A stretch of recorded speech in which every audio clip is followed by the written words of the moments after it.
Welcome to NIE ICMR WHO online ethics course for ethics review committees. Today we are going to cover the topic of vulnerable populations in health research. As all of you are aware that all those participants in research, the human beings who are being part of research, who are now referred to as the human participants, are all vulnerable, because nobody is coming to anybody to be researched upon. So, we are taking the human participants who are coming to us for various purposes and getting them into research. Hence, it is considered that all those who are participating in research are vulnerable, because they are subjected to something for which they are not prepared. However, if you look at the entire group of participants in research, there are some people who are much more vulnerable than the rest of the people. So, there is a special group which is considered the more vulnerable than the others, and so the whole idea of this talk is to identify who are these vulnerable groups in health research, and if this group is to be involved in research, what can be the ethical issues faced by this population, and if that is so, that there are some issues which are identified. Now, how do you see that the rights of these participants are safeguarded, and then what are the ways in which you can protect them from being exploited, so that they are safe, their rights and welfare and the well-being are all protected. So, that is the whole purpose of this particular talk. Anybody who is attending a course on ethics, or anybody who is member of an ethics committee, knows that there are certain basic tenets of ethics which has to be applied.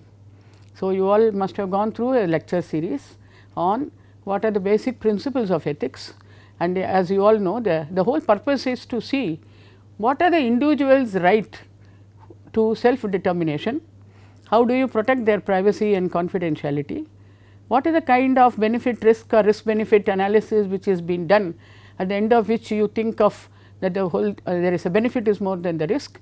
And then finally, you see that in the whole process of recruitment of these participants into various research, are finally giving the benefits which is due to them, what is the kind of a distributive justice which is being worked upon. So, these basic issues are there, and these are divided into 4 minimal principles, and so whether they are healthy individuals, whether they are patients, whether they are vulnerable groups, whether they are extremely vulnerable groups, whatever is the kind of a research participant, the basic principles are only just 4, but then it has been expanded into multiple areas in the recent times. So, you have the principle of autonomy, which is which gives you the idea about their self determination, their privacy and confidentiality. There is a principle of justice, where you see that at the end of the day distributive justice is being taken care of. There are the principles of beneficence and non-maleficence, by which you know that how do you prevent the harm or reduce the harm and increase the benefit by doing a continuous benefit and risk analysis. So, these principles are always kept in the back of the mind when any decision or discussions or considerations in the area of health research takes place. Now, coming to the topic of today's lecture on vulnerability, this is something which is now being globally discussed in a very big way, because as I said that there are some groups which are much more vulnerable, and we should know how to identify these groups, and that is where is the difficult point is that sometimes we do not even realize we are using a particular group, or we are making a group participate in research without understanding that their vulnerability is much more than the rest of it. So, they need certain special protection. And so, we will have to see that what do we mean by this vulnerability, because internationally we are now having all international guidelines, including the Helsinki Declaration of 2013, as well as the other global guidelines and the Indian new guidelines, all of them talk more about these vulnerability issues. If something, what is the meaning of vulnerable? Always we know that it is a Latin word which means to wound or to hurt. If somebody is there who has the chance of getting hurt during the process of research, and these are considered a vulnerable group. Now, who are these group who are considered as who chances of getting hurt? Because there are individuals who are either absolutely incapable of protecting their own interests, or they are capable, but during a certain situation they become relatively incapable for various reasons. So, what are these interests which is been have to looked into? So, there are people who may have personal disability physically or mentally. There are people who have an environmental burdens thrust upon them, or those who are socially marginalized, where lot of social injustice can be done to them and they have to be protected.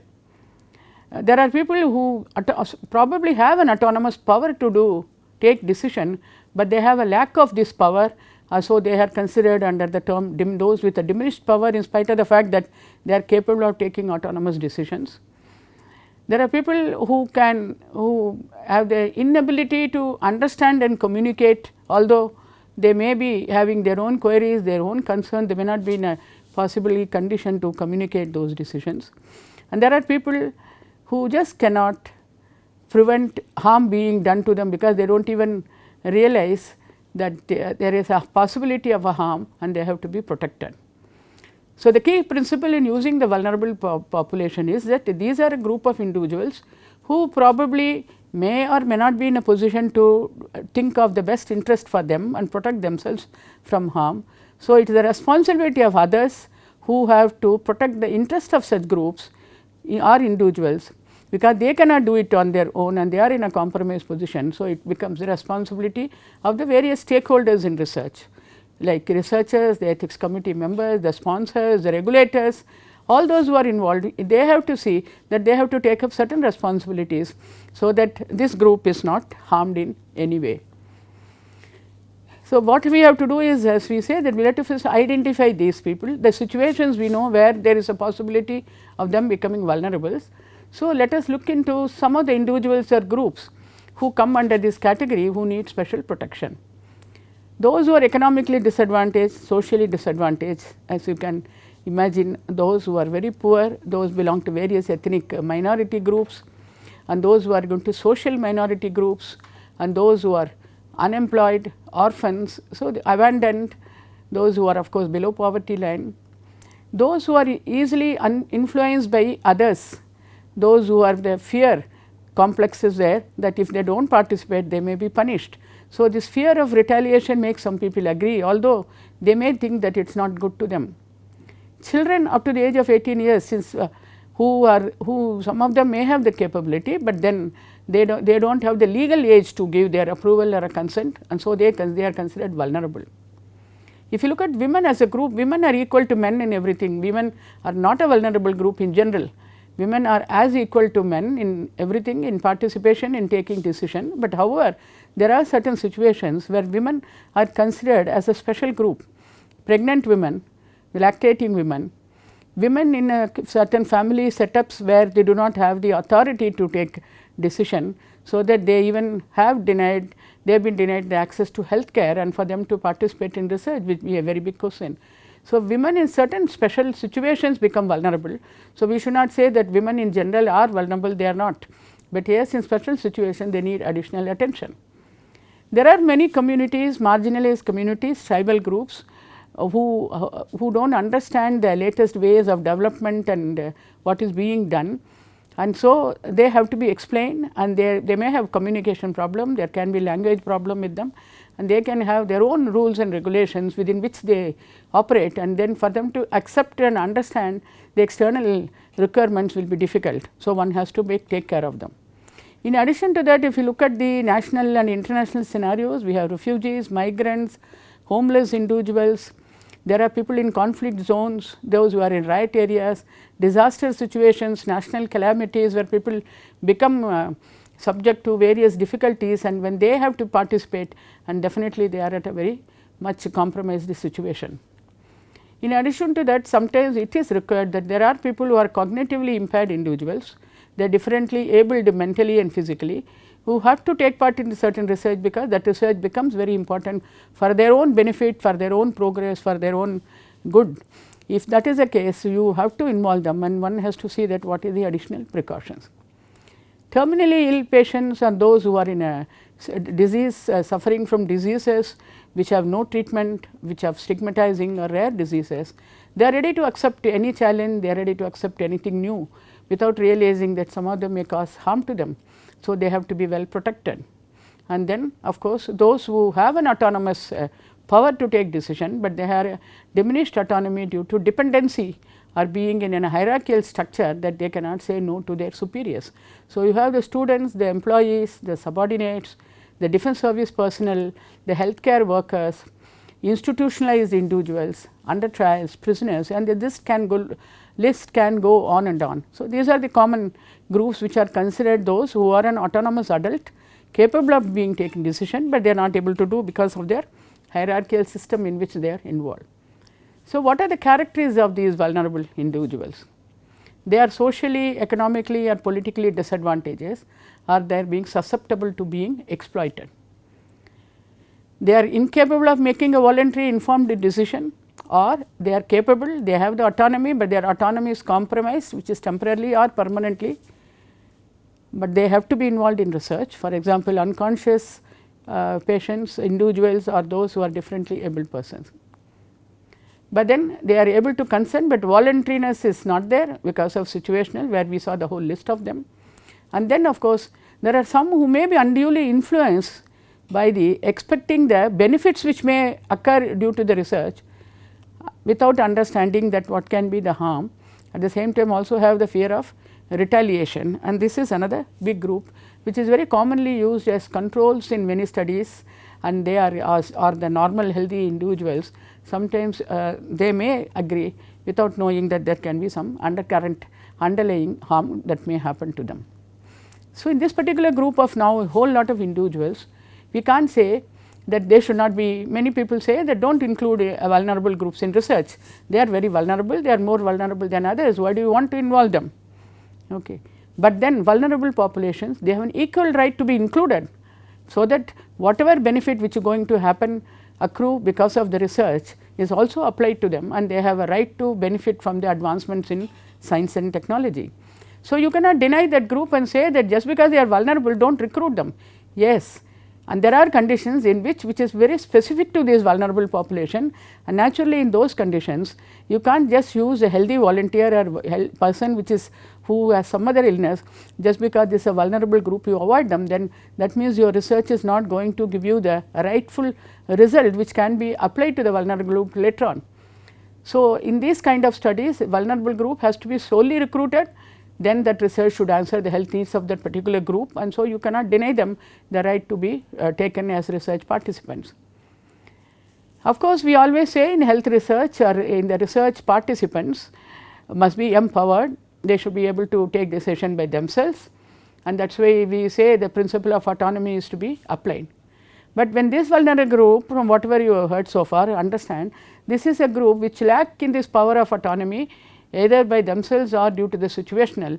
In that case, who is the person who can give consent on their behalf? They have lost that ability, or they are lacking that ability to give their complete consent. And so, for these potential participants, there has to be a third party to give consent, and this is what is called in LAR, or the legally acceptable representative or a legally authorized representative. These are the two terms or the two expansions for the word LAR. So, there will be a person who is legally acceptable by the law, that yes, this person can represent this person so and so, or there are certain conditions where the law says for a particular situation these are the legal heirs or legal persons who can be responsible. So, the word is legally acceptable or legally authorized, both can be used, and these persons can give consent on behalf of the vulnerable group. They can take the decision making, but in these cases also you have to always remember you do not compromise on the participant consent. If the participant is capable of giving consent, whether it is a compromise situation or not, you try to get as much as possible the individual participant's consent, and then in addition to that you have the LAR consent. Wherever possible, if you cannot take the participant consent, you take the LAR consent, and when the time comes when the participant is regained their capability, then you go back to them and get the consent. So, these are all the situations which one have to understand, that where do you see that the LAR consent is enough, and where you see that the participant consent has to be sought before or after. In addition to this is a vulnerable group, and so like any other participant, their privacy and confidentiality has to be maintained. because sometimes it so happens in this particular group a breach of confidentiality or breach of privacy may lead to enhancement of vulnerability, and they may be succumb to various stigmatization and the various marginalization. Hence, one has to be careful as to what is the kind of a consent you are taking, what is the kind of a privacy and confidentiality is being maintained, be proposed, and what is to be done at the different stages of research. So, there are certain additional safeguards have to be taken. You can understand that is we not only realize that what are these considerations in the vulnerable groups, what are the safeguards that has to be taken. So, first is you have to see that precautions have to be taken to avoid exploitation, retaliation, rewards, credit or inducement, so that they do not get into wrong decision making.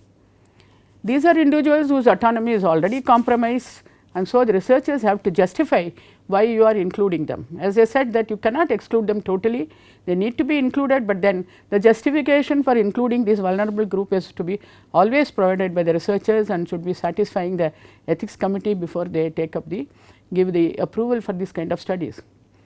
There are additional safety measures, if any, should be enforced by the ECs if it is not already taken care by the researchers.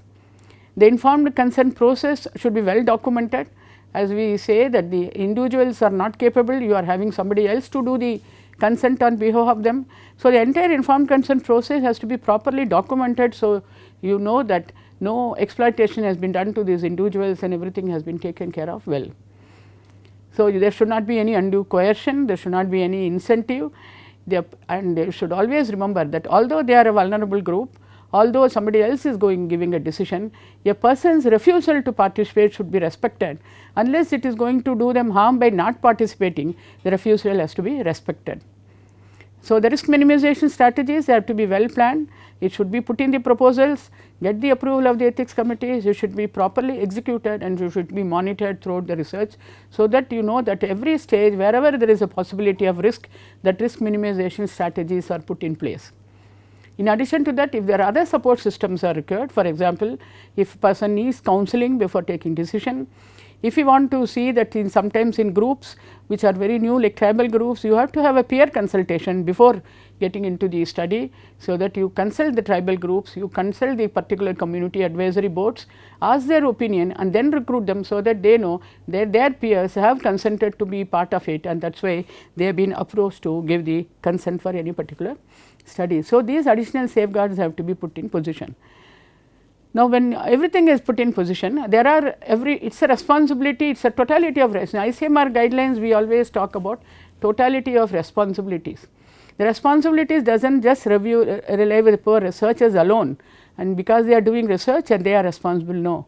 The ethics committees which give approval has their own responsibilities, sponsors who fund the research have their own responsibilities, and wherever the regulators are involved, the regulators also have their responsibility to give proper laws and guidelines. So, each stakeholder who is involved in research, especially in the kind of a group where vulnerable population is involved, they have certain obligations. So, let us look into the three main groups at the moment: the researchers, the ethics committee members and the sponsors. Is what is their special responsibilities. The researcher should first recognize the vulnerability of the participant. As we know that whole list we have given, the researcher should understand they are going to use a particular group of individuals who are considered, who come under the category of vulnerable groups. So, they have to see that these additional safeguards are put in place, so that they are well protected. So, they have to give justification in writing in the inclusion exclusion criteria why this vulnerable population is included. If there is a conflict of interest issues are involved, it should be addressed. They should have well defined SOPs to ensure a balanced benefit risk ratio when a vulnerable group is involved.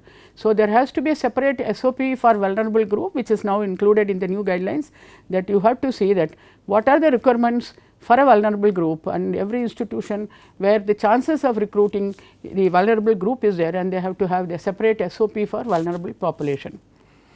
They have to ensure the prospective participants are competent to give informed consent to the extent possible. Wherever it is not possible, they have to take consent of their legally authorized or acceptable representative when a prospective person lacks the capacity to give autonomous consent. They have to respect the dissent of the participant, they cannot force them.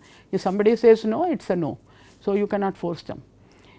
you have to seek permission for appropriate authorities where relevant. There are some groups, for example, the tribal communities, some of the marginal communities, there are social governmental requirements are there as to who is in charge of those particular groups.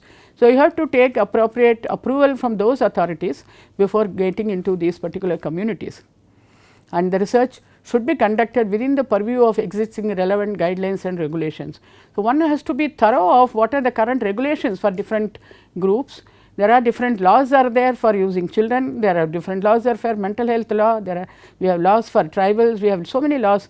One has to understand that what are the requirements in the legal provisions, and then of course, one has to know what are the guidelines nationally and internationally applicable to these groups, so that you do not miss on any of the important issues.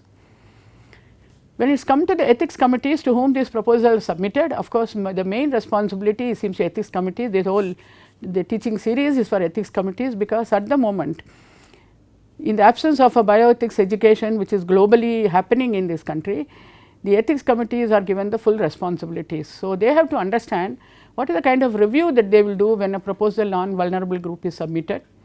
How do they look at the inclusion exclusion criteria to see that the justification has been given? How do they ensure that the conflict of interest issues have been explained properly? They will have to do a risk benefit analysis to see that is there benefit is more than the risk. In case there is a risk, then what about the risk minimization strategies, wherever possible it has been included. In case additional safeguards are required, they must suggest additional safeguards. They may have to do more frequent review and monitoring, including site visits. They can ask for more frequent reports instead of annual reports. They can ask for a quarterly report or a half yearly report. They can do even site monitoring to see that what is the recruitment procedure or informed consent process which is being undertaken, so that the ethics committees can expand their activities. Whenever vulnerable group is involved, it cannot go for exempt review or expedited review. The full committee should do the initial review as well as continuing review, and the final review has to be done by the full committee, so that the plurality of the committee is well taken care of, and they examine it from the different perspectives, from the technical aspects, from the social aspects, from the legal aspects, and whatever is there from the special requirements.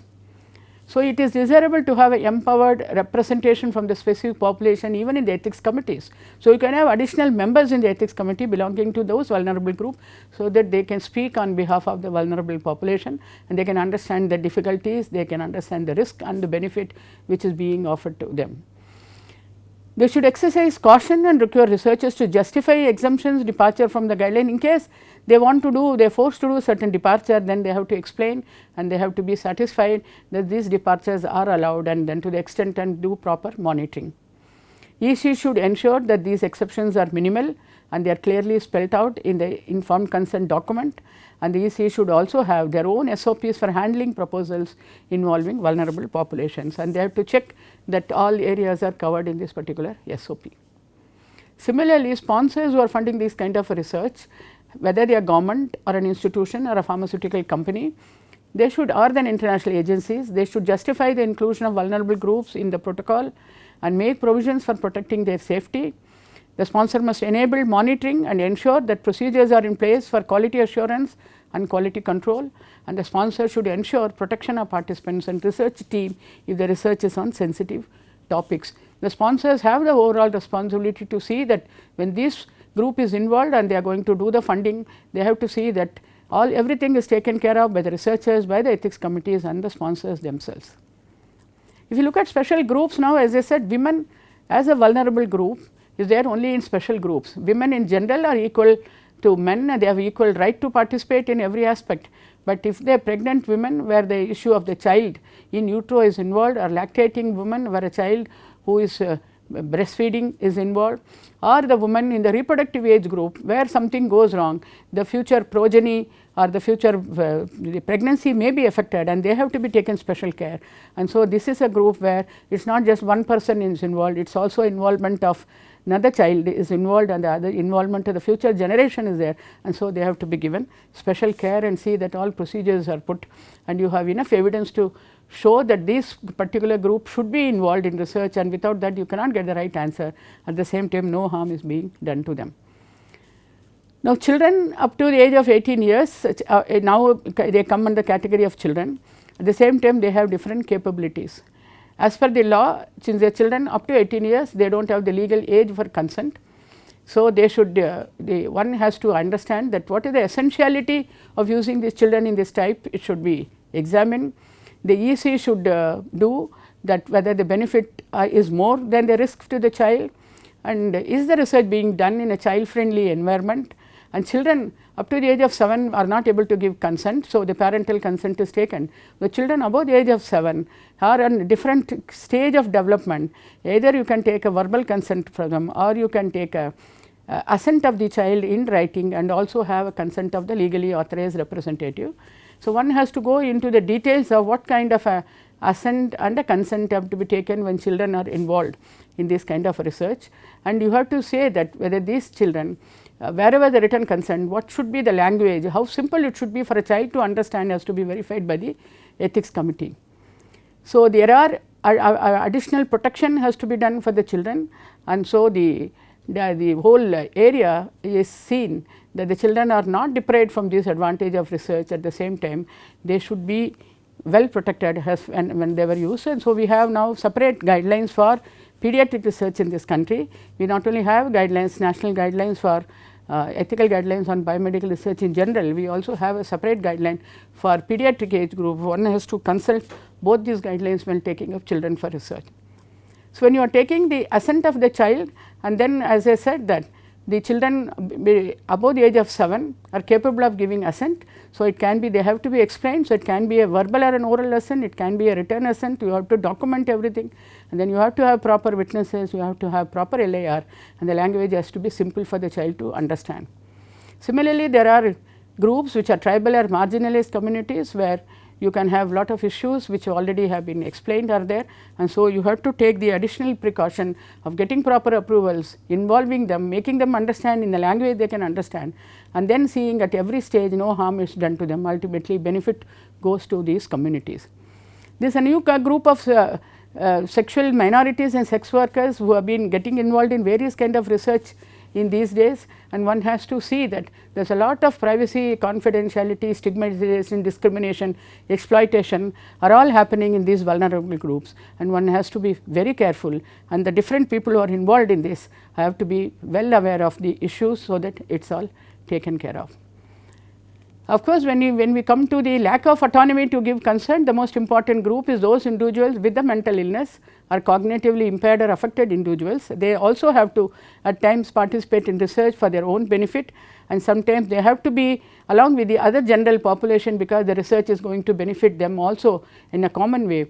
So, in case you are in these group of individuals are involved, again the same considerations and similar kind of safeguards have to be well taken, so that at every stage you know that there no harm is being done to them. In addition to that, the biggest group which is there, which is as I said commonly being used as controls in many of the studies, are the individuals who have diminished autonomy due to dependency or being under a hierarchical system. They want to say no, but they cannot say no, because they are afraid of repercussions, they are afraid of retaliation, they are afraid of their own positions, and sometimes they do not have even authority to say no, because they are under the power of somebody else.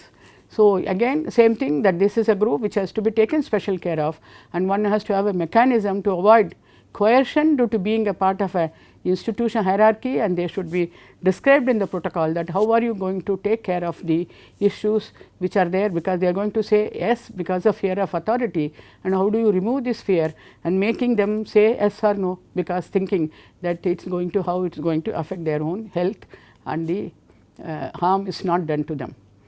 There is another group which is now involved in many of the new drug trials, patients who are terminally ill or incurable, those suffering from incurable or rare diseases, who have exhausted all available therapies, and they are ready to give consent for any intervention, because they feel that it can give them a ray of hope. But then the scientific community or the professional groups cannot deny the benefit to these patients. At the same time, one has to be very careful about the procedures and the validation of treatment, so that no harm comes to them. Because this is an area where a lot of therapeutic misconception remains, and the patients think that they will get benefited, but it may not always be possible. So, the benefit risk assessment has to be carefully done by the ethics committees, additional monitoring should be done, and the ECs should carefully review even the post-trial access to see that what is the kind of benefit is passed on to these kind of patient groups in future. Now, all these procedures which have been there have been well laid down in the ICMR guidelines, and ICMR is one of the earliest in the world next to the US regulations which had come out with the guidelines. So, we have the ICMR guidelines of 1980, the small pink book which was used for more than 20 years. Then we came out with the guidelines in 2000 after extensive discussion and debate, which is the 2000 guidelines. And then of course, we had to update it in 2006, because in the 2000 to 2005 is the time when a lot of ethical debates happened in the world and a lot of changes happened. So, we had to update in 2006, and then 10 years down the line these areas have become so now enormous, so many new issues have come up. So, now we have to change it again, and so now you have the 2017 national guidelines for biomedical and health research involving human participants. We do not use the word human subjects anymore, we used it till 2000. Afterward the word subject is converted to participants, because subjects gives a connotation that they are participants are inferior to you. Participants are equal to every other stakeholder in research. If there is no participant, there is no research. The right word to be used is human participants. But all these are guidelines, and guidelines are there for people to follow, those who are conscientious. There are people who may sometimes for their own interest, for the interest of other things, may deviate from these guidelines and may do something which is not right.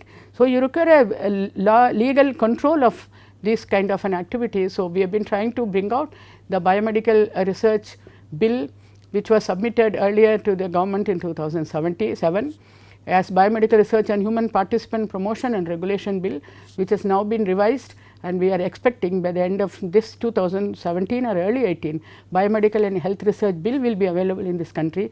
So, that all these which are written in the guidelines in letter and spirit will be also followed and will be controlled by a law. So, that it is not only those who are already covered under certain regulations will be covered, it is also the vast majority of the research which is going on in this country, which is neither covered under the Drugs and Cosmetics Act or the Medical Council of India Act, will also be covered under this bill. So, that there is a regulatory control on all the research activity in the area of biomedical and health research going on in this country. So, I am sure that those who want to do research on vulnerable groups will be now clear as to what is to be done, and this is a guideline which everybody has to read like a Bible, so that you know the do's and don'ts of how to do research, take up research with vulnerable groups. Thank you.